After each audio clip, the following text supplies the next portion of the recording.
এদিকে আসো। কি অনেকক্ষণ থেকে খেয়াল করছি, ফলো করা হচ্ছে কেন? আপনার ফাইলটা ফেলে এসেছিলেন। তো আপনার কেন মনে হলো এটা আমাকে ফেরত দেওয়াটা আপনার কর্তব্য? জানা আছে আমি কে? আপনি কি এই স্বপ্ননগরের সবাই জানেন। ভাবলাম পায়েল হারিয়ে মন খারাপ হয়েছে, যে কোনো মেয়েই পায়েল হারালে মন খারাপ করতো। আমি তো যে কোনো মেয়ে না, আমি সাফা চৌধুরী। আর কোনো কিছু একবার আমাকে ছেড়ে গেলে সেটা আমি আর ফেরত নিই না।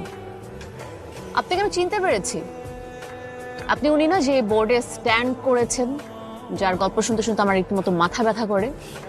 আপনি ভেবেন না ভালো স্টুডেন্ট বলে আপনার এখানে ফ্রি পাস আছে।